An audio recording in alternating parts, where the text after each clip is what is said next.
D and F black మూలకాలు సమన్వయ సమ్మేళనాలు. టాపిక్ సమన్వయ సమ్మేళనాల నామకరణము మరియు ఇచ్చిన సమన్వయ సమ్మేళనాలకు IUPAC పేర్లను సూచించుట. In the previous class we discussed the IUPAC rules for coordination compounds. సమన్వయ సమ్మేళనాలకు పేర్లని ఏ విధంగా పెట్టాలో అనేది IUPAC కొన్ని రూల్స్ని ఫ్రేమ్ చేసింది. ఆ రూల్స్ని చూసాం.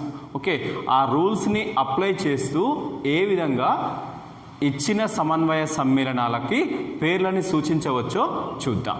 ఓకే, దెన్ IUPAC రూల్స్లో మొదటి రూల్గా సమన్వయ సమ్మేళనాలకు సంబంధించి ఏమని చెప్పినాం?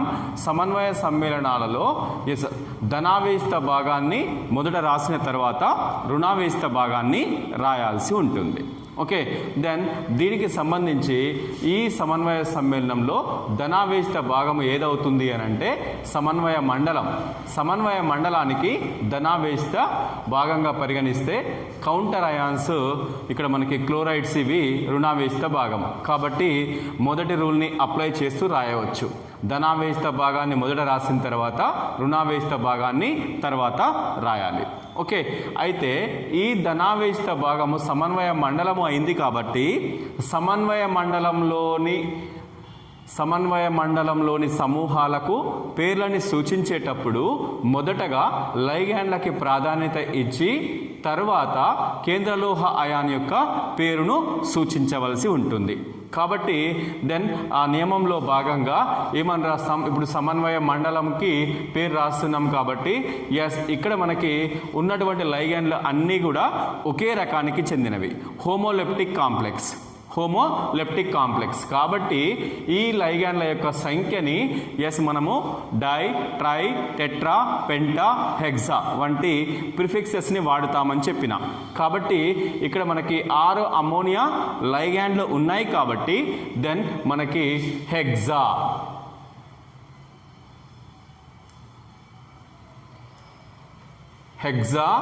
అమైన్, హెక్సాఅమైన్ కోబాల్ట్,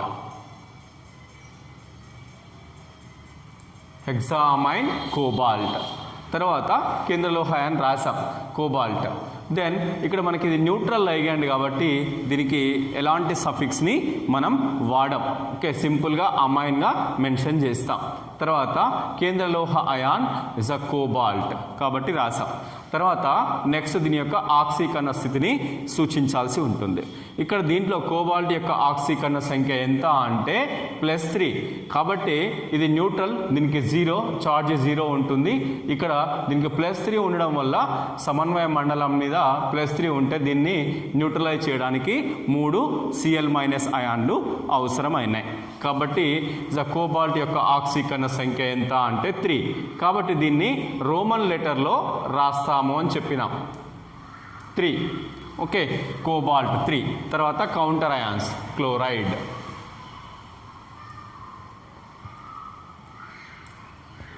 ఇది మొదటి సమన్వయ సమ్మేళనానికి పేరు according to IUPAC rules. Hexammine cobalt 3 chloride. Okay, then తర్వాత నెక్స్ట్ సమన్వయ సమ్మేళనం. ఈ నెక్స్ట్ సమన్వయ సమ్మేళనంలో ఇక్కడ ఏంటి? లైగ్యాండ్లు ఉన్నాయి. దెన్ తర్వాత లైగ్యాండ్లలో 2 రకాలు ఉన్నాయి, అమైన్స్ ఉన్నాయి, క్లోరో ఉన్నాయి. ఓకే, దెన్ అగైన్ దీని యొక్క పేరును సూచించేటప్పుడు మొదటి రూల్గా ఏమని చెప్తాము? ధనావేశిత భాగాన్ని మొదట రాసిన తర్వాత రుణావేశిత భాగాన్ని తర్వాత రాయాల్సి ఉంటుంది. కాబట్టి ఈ ధనావేశిత భాగం దేనికి సంబంధించింది ఇక్కడ అంటే ఈ సమన్వయ మండలము ధనావేశిత భాగంగా పరిగణిస్తే దీన్ని రుణావేశిత భాగంగా చెప్తాం.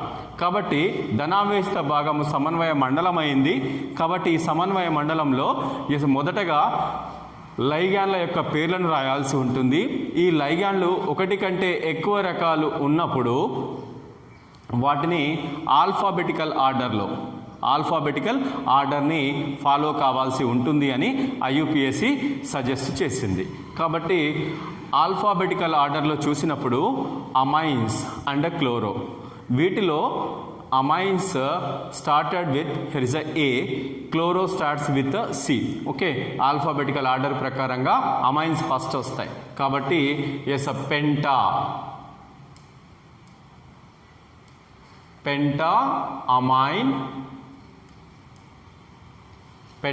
అమైన్ దెన్ తర్వాత ఎస్ క్లోరో. ఎస్ ఇది రుణావేయిస్త లైగాండ్గా పనిచేస్తుంది కాబట్టి ఓ సఫిక్స్ని వాడతాం. పెంటామైన్ క్లోరో. తర్వాత కోబాల్ట్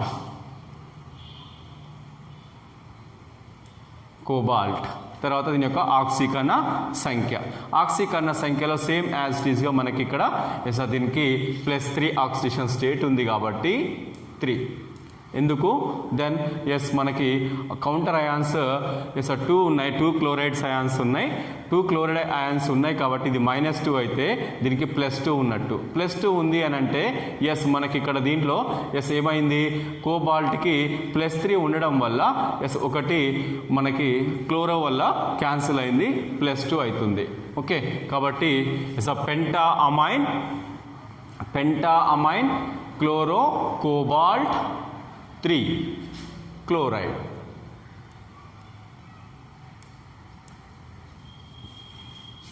ఓకే,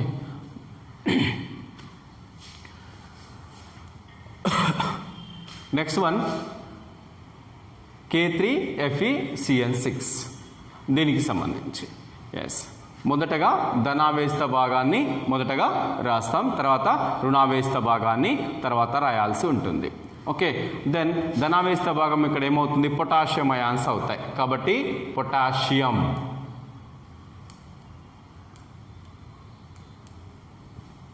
తర్వాత సమన్వయ మండలాన్ని తీసుకోవాల్సి ఉంటుంది. సమన్వయ మండలము రుణావేస్త భాగం కాబట్టి తర్వాత రాస్తున్నాం పొటాషియం. తర్వాత దీంట్లో లైగాండ్స్, మొదటగా లైగాండ్స్ రాయాలి. పొటాషియం హెగ్జాసయనో, పొటాషియం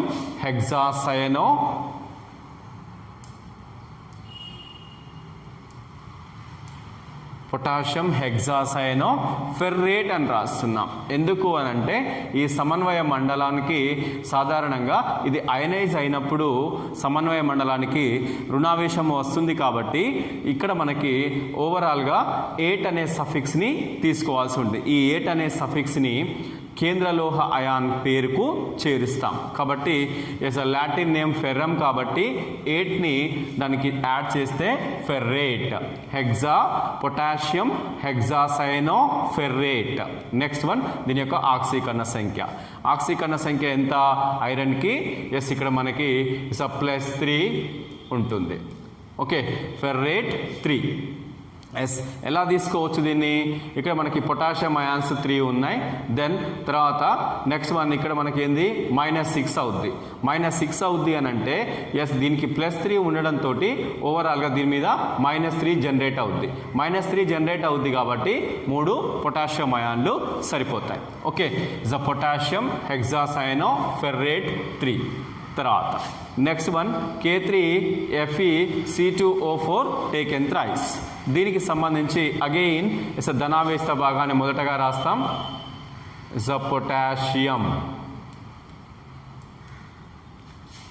ఓకే, తర్వాత సమన్వయ మండలం యొక్క పేరును రాయాలి.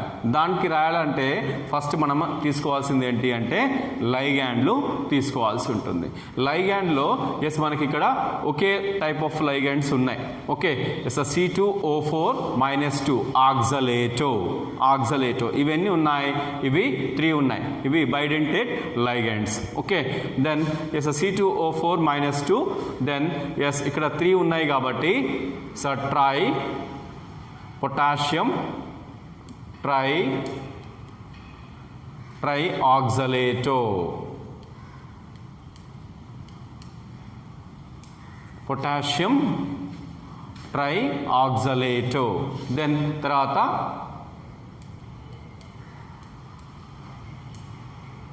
So ferrate. ఎందుకు ఫెర్రేట్ అంటున్నాం? అగైన్ ఎస్ దీనికి కోఆర్డినేషన్ స్పియర్కి రుణావేశిత భాగంగా చెప్తాం. కోఆర్డినేషన్ స్పియర్ని రుణావేశిత భాగంగా చెప్తాం కాబట్టి దెన్ ఎస్ రుణావేశిత భాగం అయినప్పుడు 8 అనే సఫిక్స్ని కేంద్రలోహ అయానికి చేర్చాలి. ఫెర్రేట్. Then oxidation state. ఆక్సీకరణ స్థితిని చూసినప్పుడు ఎస్ మనకి C2O4 -2 కాబట్టి 3 × 2 -6 అయింది. దెన్ తర్వాత దీనికి ఎస్ నెక్స్ట్ ఇక్కడ దీనికి +3 ఉన్నట్లయితే అప్పుడు ఏమవుతుంది? ఓవరాల్గా దీనికి -3 కోఆర్డినేషన్ స్పియర్ మీద -3 జనరేట్ అవుద్ది. దెన్ దీన్ని న్యూట్రలైజ్ చేయడానికి 3 పొటాషియం అయాన్స్ రిక్వైర్మెంట్ ఉంటుంది. Okay, potassium trioxalato ferrate 3. Okay, trioxalato ferrate potassium tri 3 ఉంది కాబట్టి tri oxalato ferrate 3. Okay, then తర్వాత next one is a potassium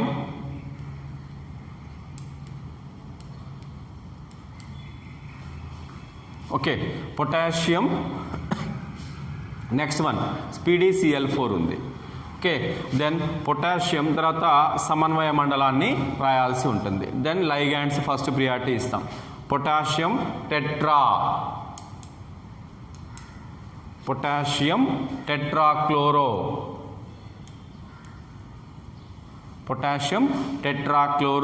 then palladium ఉంది కాబట్టి సమన్వయ మండలము రుణావేశిత భాగంగా ఉంది కాబట్టి పెల్లడేట్.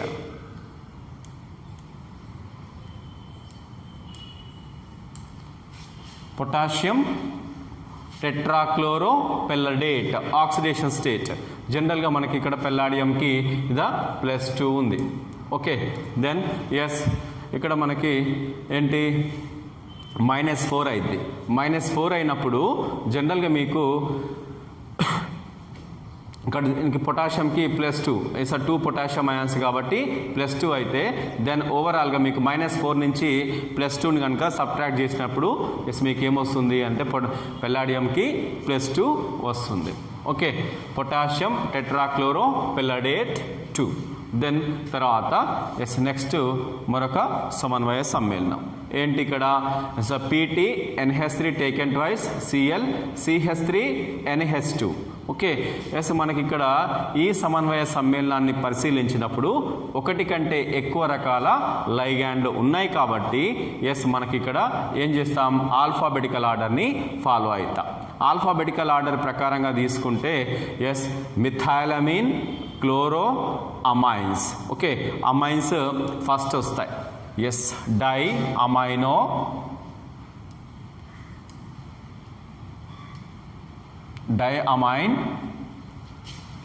diamine yes next one chloro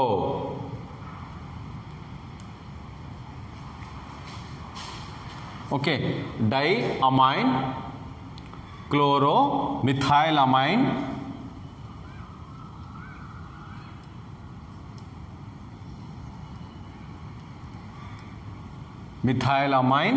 platinum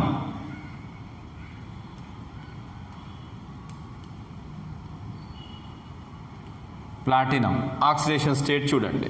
then ఇక్కడ మనకి oxidation state platinum is a chloro then methylamine then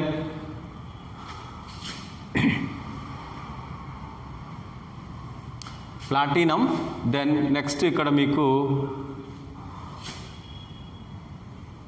PT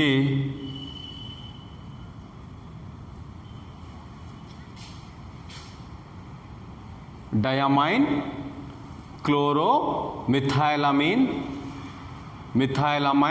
platinum 2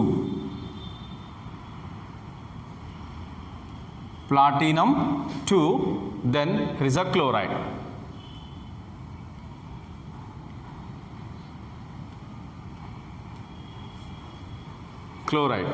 okay then ఇక్కడ మీరు చూడండి -1 మిథైలం is a amines ఇక్కడ మనకి న్యూట్రల్ లైగండ్స్ 0 దెన్ తర్వాత methylamine methylamine is also here is a 0 then ఇది -1 here is a again here is a -1 then ఇది X అనుకుంటే x minus 2 equal to 0, x equal to plus 2. Okay, so diamine chloromethylamine, methylamine is a platinum 2 chloride. Okay, ఇది దీని యొక్క name. Next one ఇక్కడ చూడండి. So PT NH3 taken twice, Cl NO2. Overall got 2, then next one 1, there is a 3, then 4.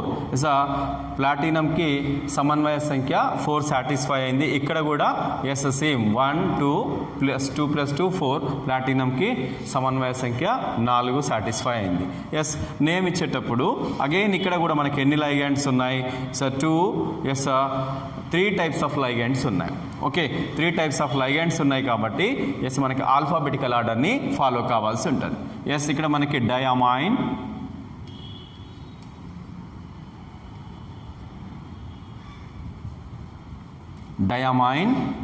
So next one chloro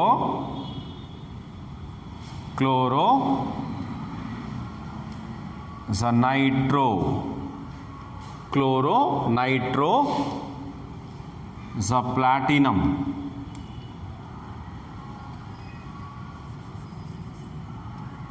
platinum, okay, then diamine chloro nitro, the amine first A, then the chloro C, next one nitro, diamine chloro nitro. ఇది కూడా మనకి negative charged ligand, రుణావేశ ligand కాబట్టి nitro అని చెప్పినాం. Okay, nitro. దీంట్లో ఇక్కడ మనకి ఏంటి అని అంటే ఎస్ NO2 ఇలా ఉన్నప్పుడు నైట్రో ఉండవచ్చు, నైట్రైటో ఉండవచ్చు. ఎప్పుడైతే నైట్రోజన్ ఎలక్ట్రాన్ పెయిర్ని ప్లాటినంకి డొనేట్ చేస్తుందో అప్పుడు మనం దీన్ని యాంబిడెంటేట్ లైగెండ్గా తీసుకుంటాం. నైట్రో దెన్ ఇక్కడ మీకు N, nitro N is a platinum,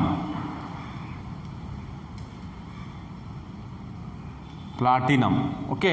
then diamine chloro nitro, yes NO2 nitrogen as well as oxygen both can act as a donor atoms, but only one atom can donate the electron pair to the central metal ion. Okay, so నైట్రోలో nitrogen మరి ఆక్సిజన్లు రెండు కూడా electron జంటలని దానం చేసే సామర్థ్యము కలిగి ఉన్నప్పటికీ నైట్రోజన్ ఎలక్ట్రాన్ జంటను కేంద్రలోహ అయాన్కి దానం చేసినట్లయితే దాన్నప్పుడు మనం నైట్రో అని పిలుస్తాం.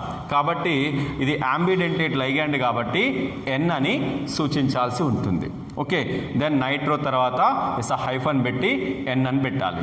ఓకే, దెన్ తర్వాత దీని సింబల్ రాసిన తర్వాత next one is a platinum రాసి దీని యొక్క oxidation number -1, it is a -1, x - 2 equal to 0, x equal to 2, then is a platinum 2.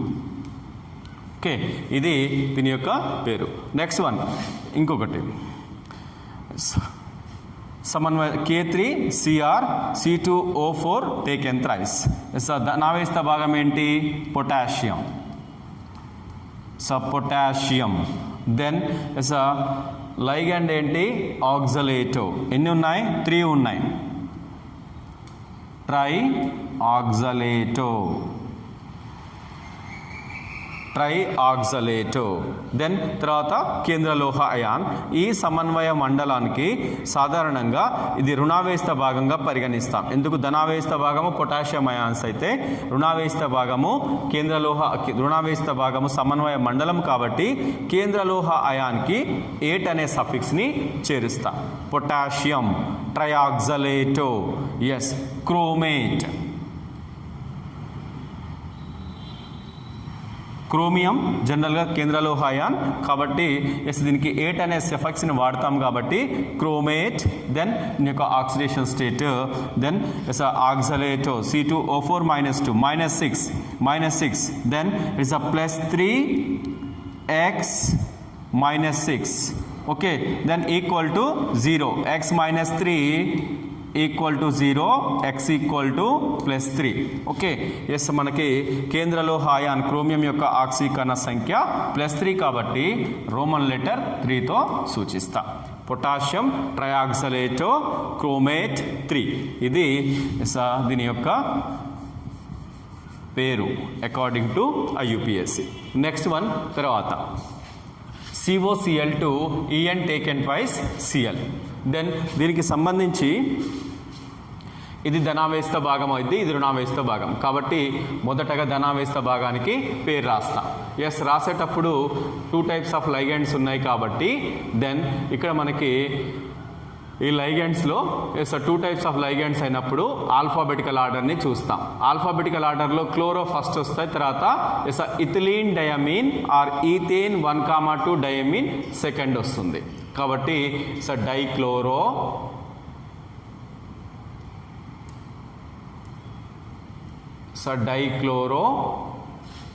Dichloro yes next one ethylene diamine or ethane 1,2 diamine ఇది chelating ligand.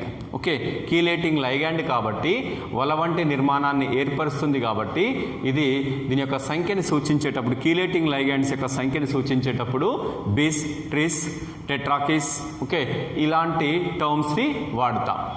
Yes dichloro, బిస్.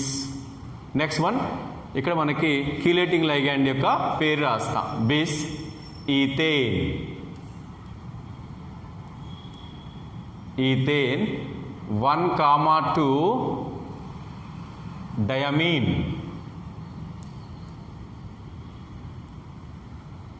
1,2 diamine లేదంటే ethylene diamine. Okay, or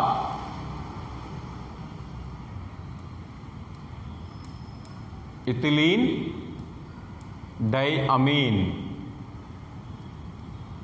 ethylene diamine cobalt,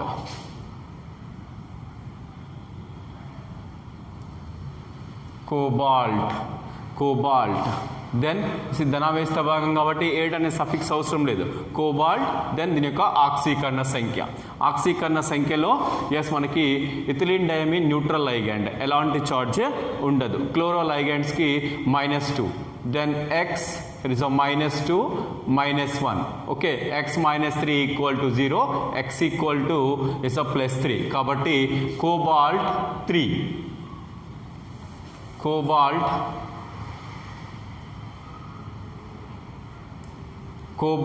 3 then chloride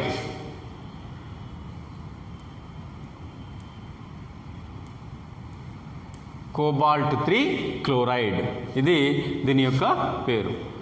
die chloro bis ethane 1,2 diamine or ethylene diamine cobalt 3 chloride.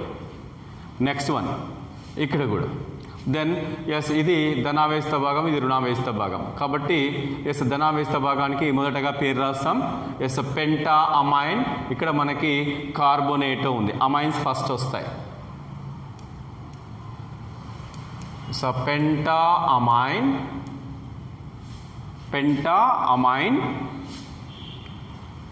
కార్బోనేటో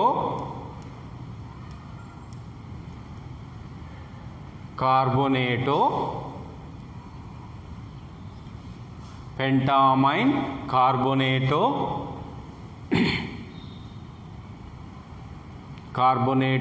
cobalt, పెంటామైన్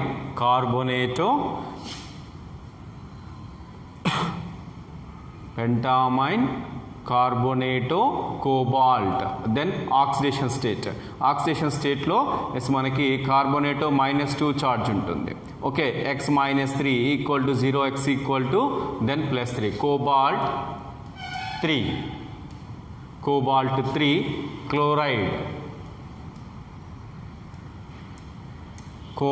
3 chloride okay then తర్వాత next one ఇక్కడ yes next compound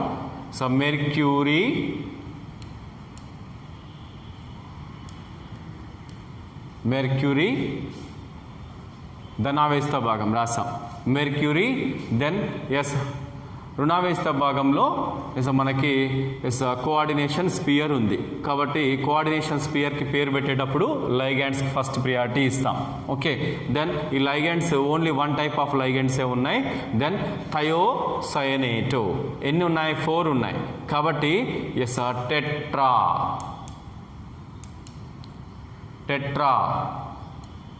థయోసయనేటో tetra thiocyanato. Then thiocyanato ligand కూడా ambidentate ligand. Okay, yes మనకి sulphur ఇక్కడ ఈ సమన్వయ సమ్మేళనంలో sulphur అనేది కోబాల్ట్తో సమన్వయము చెంది ఉంది. ఓకే, ఇది ఎలక్ట్రాన్ జంటని దానం చేసింది కాబట్టి దెన్ ఎస్ థయోసయనేటో అంటున్నా. థయోసయనేటో అని రాసిన తర్వాత ఆంబిడెంటేట్ లైగాండ్ కాబట్టి థయోసయనేటో అని మెన్షన్ చేసిన తర్వాత హైఫన్ పెట్టి దెన్ సల్ఫర్ సింబల్ రాయాలి. సల్ఫర్ సింబల్ రాసి then cobalt cobalt. Next one ఇక్కడ మీకు దీని యొక్క ఆక్సిడేషన్ స్టేట్ చూసినప్పుడు కోబాల్ట్ ఆక్సిడేషన్ స్టేట్ ఎంత? ఇక్కడ మనకి థయోసయనేటోలో -4 ఎక్స్, ఇక్కడ మనకి ఎక్స్ మైనస్ ఇది ఎక్స్ అనుకోండి, ఇది -4. దెన్ మెర్క్యూరీ తీసుకోండి. మెర్క్యూరీ తీసుకున్నప్పుడు మెర్క్యూరీలో మీకు ఓవరాల్గా ఇక్కడ మీకు +2 ఉంది అనుకోండి, +2 mercury +1 then +1. Okay, so +1 x, it is x -3 equal to 0, x equal to +3. Okay, then ఇది మెర్క్యూరీ టెట్రాథయోసయనేటో ఎస్ కోబాల్ట్ 3. ఇది సమన్వయ సమ్మేళనం ఇచ్చి పేర్లు రాయాలి అని అంటే ఇలాంటి నిబంధనల్ని మనం IUPAC రూల్స్ని బేస్ చేసుకొని వాటికి పేర్లని సూచిస్తాం. ఓకే, దెన్ మనకి ఇంకోటి ఆంబిడెంటేట్ లైగాండ్స్ ఉన్నప్పుడు దాని పేరు రాసిన తర్వాత దాని ఏ యాటమ్ అనేది డోనార్ యాటమ్గా ఉందో ఆ డోనార్ యాటమ్ యొక్క సింబల్ని రాయాల్సి ఉంటుంది. ఓకే, దాని తర్వాత లాస్ట్కి ఇక్కడ మనకి కేంద్ర లోహాయ అని రాసిన తర్వాత నెక్స్ట్ వన్ దాని యొక్క ఆక్సిడేషన్ స్టేట్ని దెన్ రోమన్ లెటర్లో సూచించాల్సి ఉంటుంది. దెన్ తర్వాత కోఆర్డినేషన్ స్పియర్ రుణావేశిత భాగంగా ఉన్నప్పుడు దెన్ దానికి 8 అనే సఫిక్స్ని చేరుస్తాం. ఇలా మనకి సమన్వయ సమ్మేళనాలకి పేర్లని సూచిస్తాం.